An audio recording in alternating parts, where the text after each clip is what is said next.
Welcome to the Deep Dive. Today we're plunging into a story from Central Africa that might seem small at first glance, but trust us, it carries some significant weight. We're talking about a recent and pretty surprising decision by Gabon to end an 18-year-long fishing agreement it had with the European Union. Yeah, and this wasn't just, shuffling papers. It felt like a quiet but very firm statement, a statement of sovereignty, really. Definitely. It challenges some long-held ideas about how these big international resource deals actually work. Right.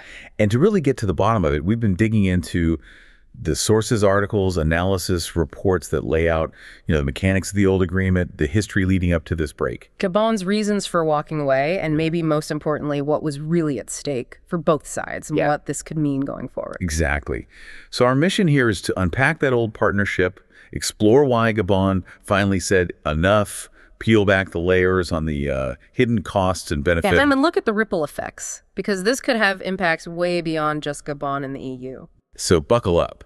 This story is full of surprising details about how these global agreements operate behind the scenes and, well, what happens when a nation decides it's time to stop being passive and really chart its own course. Okay, so let's start with the basics. The agreement itself. Yeah, let's dive in there. It was officially called a Modern Fisheries Partnership Agreement, signed way back in 2007, Gabon and the EU. And on the surface, it probably looked logical, right? Gabon's got rich waters. Super rich marine resources. But back then, not much industrial fishing capacity of its own. While the EU had the big boats, the tech. Exactly. France and Spain, mostly, they had the fleets. So the deal was basically EU pays Gabon for access to its exclusive fishing zones. Yeah, its waters. And in return, these European vessels get to fish, mostly tuna and similar species. And the money, the payment to Gabon was supposed to help Gabon develop its own fishing industry. That was the idea, on paper. Supposed to. Okay. So a win-win, theoretically. Revenue for Gabon, fish for Europe, development down the line. That was the pitch. It had all the right language. But when you look back over those 18 years, the reality, as the sources really detail, was quite different. How so? It became this system of, quiet extraction, not much accountability, and a growing imbalance between the two sides. And you could see that imbalance just in the EU fleet itself. Oh, absolutely. Oh. We're not talking small boats here. The sources describe dozens of huge trawlers, floating factories, really. Right. With all the gear. Advanced sonar to find the fish, massive refrigeration systems, industrial hauling gear. Their efficiency was just on another planet compared to local Gabonese fishermen. So they were kind of squeezing out the locals. Effectively, yeah. Hard to compete with that scale. Okay, so that's one issue. But you said there was a core problem. Yes, and this is really the crux of it, the thing the sources hammer home as the driver for Gabon's decision. The biggest issue wasn't just how much fish they took. It was what didn't happen with the fish once it was caught. See, the agreement had no requirement, none at all, for the EU fleets to actually land their catch in Gabon. Wait, really? So the fish came out of Gabonese waters? Straight onto those big freezer trawlers, processed right there, frozen on board. And then shipped directly back to Europe, Spain, France, wherever. Exactly. They just bypassed Gabon completely. Wow. Okay, so Gabon didn't just miss out on the fish. It missed out on everything after the catch. Yeah, precisely. Think about it. No local jobs, cleaning the fish, packing it, freezing it, transporting it overland. No need for warehouses, training programs for Gabonese workers. No investment in cold storage, port upgrades, the whole infrastructure you need to build a domestic seafood industry. Nothing. One source called it offshore profit and onshore promises. Yeah. That kind of sums it up, huh? Perfectly, I think. It wasn't just missed money. It was a total failure to build local capacity, to make sure the wealth from Gabon's own resource actually circulated in Gabon. They leased out access, but didn't demand the value stay home. Right. Gabon became, as one analysis put it, a resource provider without infrastructure, without skilled labor, and without a say in what happened next. And after almost 20 years, that gets pretty hard to justify. Let's talk money, too, because that must have played a role. How much was Gabon getting? The annual compensation was around 1.6 million, which, sounds okay in isolation, maybe. But compared to the value of the fish. Exactly. The estimated value hauled away each year was in the tens of millions. So that 1.6 million starts to look, as the source said, like small change. So they were leasing out this incredibly valuable resource for a tiny fraction of its worth. Pretty much. And operating maybe under this illusion that development would just sort of happen automatically because they got that fee. But the imbalance wasn't just financial. You said it was structural. Yeah, deeply structural. Gabon just didn't have the sophisticated monitoring systems you'd need to really track what these foreign fleets were doing. But how did they know how much was being caught? They had to rely partly on data provided by the fishing fleets themselves. Self-reporting. The companies reported their own catch. Essentially, yes. Self-reporting their catch and self-auditing the truth, as one source put it rather bluntly. That doesn't exactly inspire confidence. Not really. And with thin enforcement capacity, there are always concerns bubbling under about, underreporting or maybe excessive bycatch that wasn't accounted for. So Gabon gave access, but didn't really have control. Got payments, but not much power. That's a good way to put it. Access without control, payments without power. And what was the impact on the ground for ordinary Gabonese people? Well, you heard complaints from local fishermen, especially in places like Port Gentil and Libreville. They talked about dwindling stocks closer to shore. Maybe climate change played a part, sure, but the sheer efficiency of those industrial fleets just offshore couldn't be ignored. And jobs. Did this create jobs?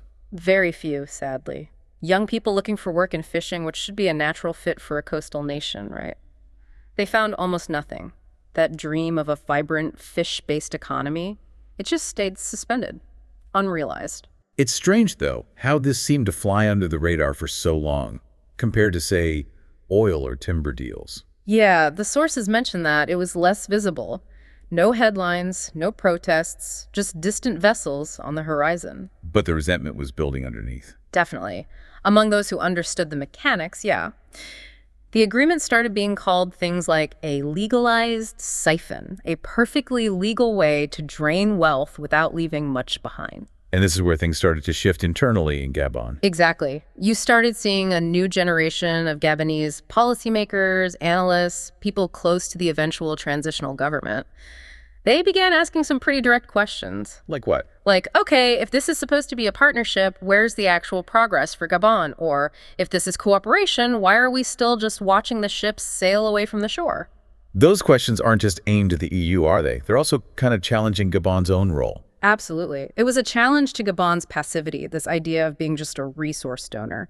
There was this growing realization, as one source put it, that being passive in the name of partnership is just another form of being exploited. Okay, so let's jump to 2023. Brice Clotaire Oligui Nguema becomes transitional president. Gabon's got this history, you mentioned, of deals that look okay on paper but don't deliver much. Right, a legacy, one source called it, of polite diplomacy and polite plunder. And this EU fishing deal, it became a symbol of that whole pattern. And Nguema's view on this. The sources suggest he wasn't listening to international reports so much as he was listening to Gabonese workers, coastal communities, people who saw the resources leaving every day with no benefit coming back. So for him, it wasn't just bad policy. It felt deeper, like a philosophical insult was the phrase used, just leasing out your natural wealth like that without getting real value or control. And his response was described as confrontation over compliance. Not just tweaking the deal, but really changing the approach. Yeah, the sources stressed this wasn't rash. It was calculated, deliberate, a signal. Part of this Nguema doctrine we're hearing about. Exactly. That seems to be the core idea driving it. And what is that doctrine, fundamentally? The core principle is pretty radical. Control must come before development. Okay. Unpack that a bit. The idea is you can't build a truly strong, independent nation on wealth that you don't fundamentally govern, manage, and process yourself, whether it's oil, timber, or in this case, tuna. So the state needs to be in the driver's seat, regulating the flow, managing the value chain. Yes, managing it within Gabon's borders, shaping the economy's direction. Otherwise, in Nguema's view, seems to be you just end up dependent no matter how much revenue comes in as a simple fee. That's a big shift in thinking for resource-rich African nations. Huge. And the timing is interesting, too. The global situation is changing. Africa's seen more as a place for competition now, not just extraction. Nguema maybe saw a narrow window to reset these relationships. So his government started looking at all the old deals, not just if they were legal, but if they were fair. Exactly. Asking, is this actually helping Gabon? Is it creating jobs here, building expertise here? Or is it just outsourcing the knowledge and importing dependency? And the fishing deal failed that test. spectacularly, according to the sources. But it's important, and Nguema isn't saying no foreign partners. He's saying no to deals that externalize the profit and internalize the poverty. So future access means local processing, local jobs, local investment.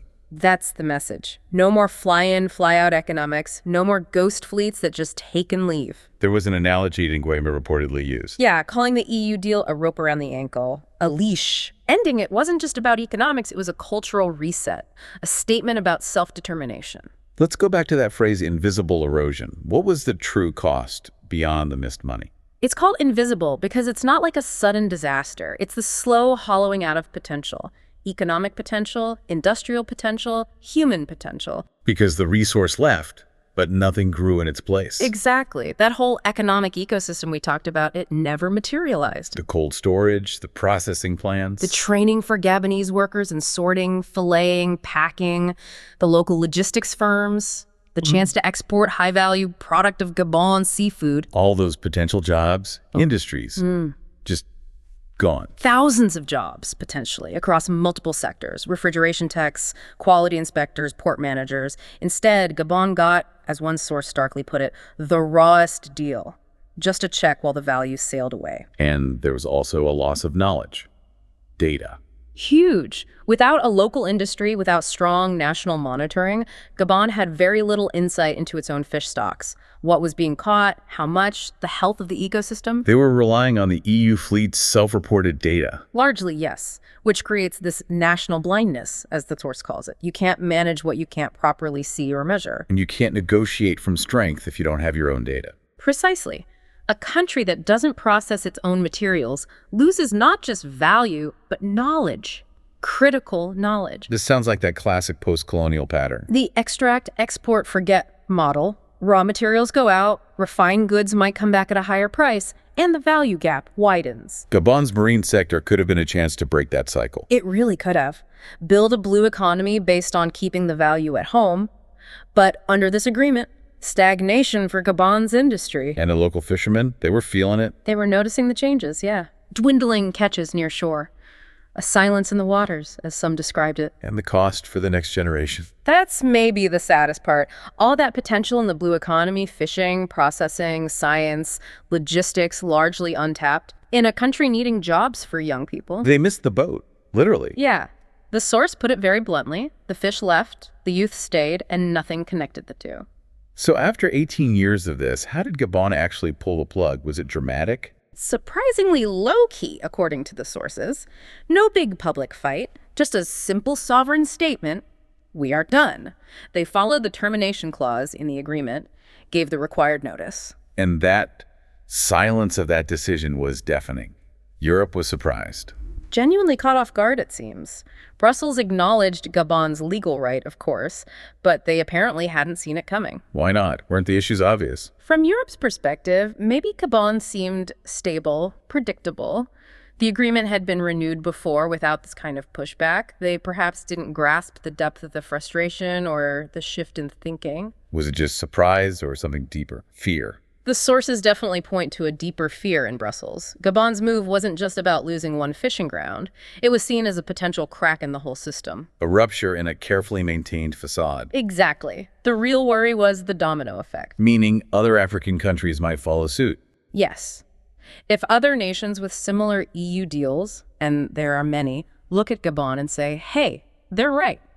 Our fish should be landed here, processed here, creating jobs here. Then the EU's whole model for sourcing fish in the region could be threatened. It's fundamental to their seafood supply chain, especially for tuna going to France, Spain, Italy.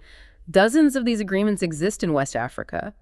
If the demand for local processing and value retention becomes the norm, their existing model could collapse. It would require a massive restructuring, certainly, higher costs, new supply chains. So the fear wasn't Gabon suddenly becoming a fishing superpower, it was the power of the example. The courage to say no and the precedent that it sets. That's the key. Some in Europe try to dismiss it as, politics, posturing by the new government, but the counter-argument is simpler.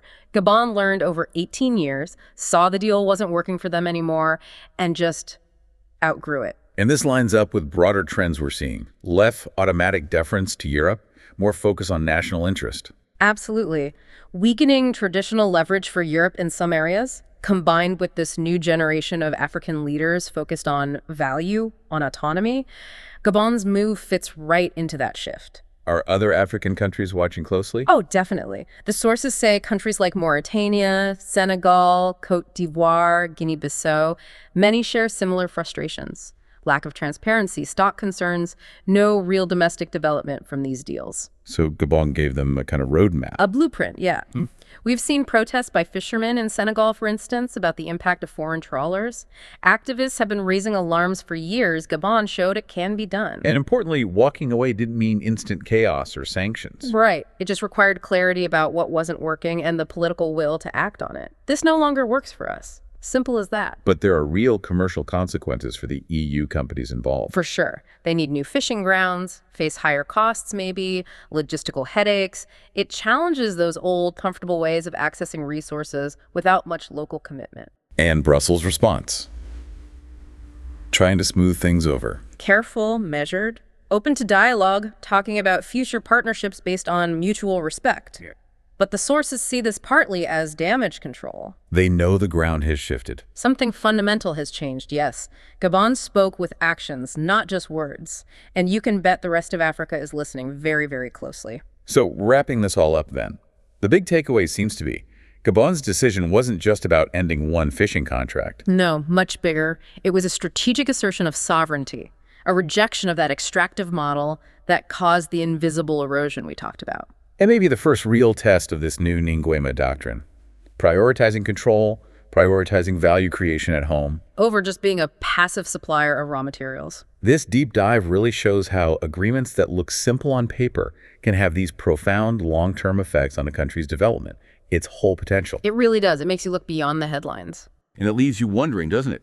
What happens if more nations start making that choice, prioritizing control over simple extraction? How could that start to reshape not just their own futures, but the whole structure of global economic relationships?